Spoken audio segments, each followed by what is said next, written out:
世多杰羌佛，南無觀世音菩薩。我以至誠之心繼續攻讀第三世多杰羌佛說法，借心經說真諦第二部分，借經文說真諦。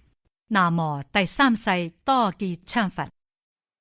咁樣不存所知障，就係唔好將以前學到嘅知識攞嚟自己作為武器，修成一道防護圍牆，擋住唔讓新嘅知識進入，就叫所知障。就係講前面所學嘅一切知識而成咗你本身自己嘅障礙，然後自己竟然將佢當成武器響度用，呢個就叫所知障。所知障往往係每個眾生最容易犯嘅。呢個所知障係由於佢哋生落地嚟之後接觸嘅事物、人緣、環境、知識所產生嘅理和相，自然感染、洗滌、浸浴身心，逐步裝入佢哋嘅頭腦裏邊，就形成咗先入為主，無論正確與否，都認為係自己嘅先至係正確真理，就咁樣造成咗所知障嘅。所以話古一代嘅人同現一代嘅人，佢哋兩者之間嘅禮節脾氣都唔同嘅，因為各人有各人嘅知識，前因知識着響咗身心上，植入咗白色心田，往往就攞佢哋嘅前因知識嚟用。其實一個人啊，乜嘢叫做真理？昨天有一位同學，佢俾咗我一個東西，我將佢睇咗之後，就發覺裏面有一個乜嘢叫做知識嘅問題。知識到底係乜嘢東西？我當時就講咗呢個問題。所謂嘅知識，點樣去追求知識？首先就係要以科學和倫理嘅態度，讓佢哋互相切照，予以事理上嘅對比，得出嘅倫理與實踐嘅事相相符合，得到最後嘅正確結果。呢個就係知識之理想。所以要見聞多廣。如果我哋整天乜嘢都唔問一個為什麼，知識就不可能嚟得係正確嘅。仲有，我講俾同學們聽，每一個人都係有缺陷嘅，包括所有在座嘅現實已經有證到好高正量地位嘅同學，佢哋都仲有佢哋嘅煩惱習氣，仲有佢哋嘅缺點，但係所知障絕不能犯，犯咗所知障就將自己扼殺啦。我響上一節先至同同學們講到，必須要向所有一切有知識、符合教論嘅高僧大德們求教學習，而唔係非得要跟住我呢個慚愧上司學習不可。我舉個例俾同學們聽，如果我哋聽到過嘅知識就係真理，未有聽到過嘅知識就非真理嘅話，呢個道理係行不通嘅。為咩行唔通呢？因為你未有聽到過嘅知識太多太多，將未有聽到過就作為歪門邪道，就憑呢一點啊，你就不可能得到真正嘅知識啦。就相當於唐宋元明時代嘅人，如果你講俾佢哋聽話坐轎騎馬並唔高級，要能向空中飛嘅機器先至高級，而且時行千里之外，佢哋如果犯咗所知障，就會一聽哈哈大笑話，呢個係個瘋子、呆子、白痴，乃至將你睇成係怪力亂神、胡說八道。但係古代嘅人有啲亦唔犯所知障，因此科技社會才得以發展。發展係從追求中嚟嘅，係一代一代人研學前進嘅結果。正因為如此，人類先至會由騎馬坐轎改成今日嘅坐汽車，有飛機可乘，先至有千里眼電視可睇，先至有電氣時代嘅方便，先至有人造衛星、宇宙飛船、上月球嘅探觀。如果古人每個都犯所知障，一代人接住一代人都持本有嘅知識為獨一真理，將一切外來嘅新嘅全都睇成不正確嘅假嘅，就唔會去追求發展啦。唔認與自己所知嘅事理相違背嘅外來者，就不可能有今日嘅高科技社會時代啦。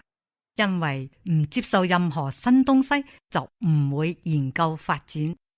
我曾經打咗一個譬如，一個人就算係你聰明絕頂、過目成誦，你生落地就背書，咁樣你活100歲，你每日都要背一本書，100歲先至36000本啊，先至36000本書啊。何況你能活100歲咩？你能每日背一本書咩？你能整日都背書唔食飯嗎？我睇你唔使36000本書，就係嗌你背3500本書，你亦背不了。世間上亦揾唔到，仲唔講3500本，350本書都未有邊個背得落嚟。你話幾可憐咯？但係我哋世間上豈止36000本書嘅知識，你睇過嗎？好多知識你聞所未聞，見所未見，你就僅僅以你學過20-30本書，背過20-30本書嘅本事，嗰種知識嚟衡量其他嘅科學，衡量其他嘅真諦，衡量其他嘅超凡聖境。比如佛陀能地虛空降甘露，你一聽就反感，就下定語話係假嘅。比如有修絕火定嘅人，能用個土將水燒滾，沸點100度，你一聽就話係假嘅，幾咁愚痴啊！所以你得嚟嘅絕對不能係唯一真理，或者係邪見、劣理、糊塗、錯論，至少係愚見，因此不能犯所知障。犯咗所知障就會墮落。所知障和煩惱障係修行人無法開敷智慧而解脫生死嘅魔頭，係世俗人愚昧無知、痛苦悲慘嘅困場，將你困死喺裏面，讓你一輩子亦見不到真理。比如密宗根本14戒嗰個一定要守嘅，尤其係第一戒絕不能犯。其實呢個就係問題啦，關鍵係對聖者上師守戒嗰個係如法嘅，係解脫成就嘅導向，出顯智慧神通嘅基石。而反過嚟對唔係聖者嘅凡夫俗人當嘅上師去守14戒嘅第一戒，咁就守錯啦。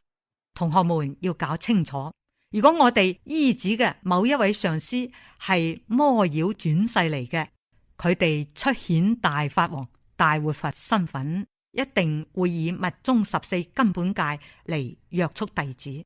弟子如果守戒尊奉如命，咁就將自己守到地獄中去啦。上師50眾亦有同樣嘅問題。最重要嘅係不犯所知障，要鑒別自己依止嘅呢位上師嘅言行修為成就是否符合佢嘅名頭身份。可惜啊，有一個100多條嘅鑒別正邪嘅法仲未有量細，因緣仲不成熟，亦無法同大家宣說。如果有嗰部鑒解，嗰個正邪就一目了然啦。放下所知障太重要啦，一切真理只要唔放下所知障，就無法獲得。咁樣響學佛法當中，我已經親自切見，人人都富有所知障，尤其係有啲對於甚深嘅佛法道理不理解嘅，就只知道做小乘。咁樣似呢種就係以前嘅所知障所致，障住咗。咁樣一旦明白之後，能馬上丟掉所知障，呢個亦就係最了不起嘅，進取聖人基因嘅一部家樂之章，而以其家樂之章所產生嘅效用，將會俾佢哋帶嚟無限嘅光明。所以話呢個所知障啊，同學們不可輕視。你哋明白咗呢個道理之後，就知道一切知識都不能依自己陳固性嘅，應該依照般若智照，無執性地去切見佢，去觀照佢係唔係圓融中道之理。第三世多杰羌佛說法，藉心經說真諦。今日就恭讀到呢度，無限感恩。南無第三世多杰羌佛。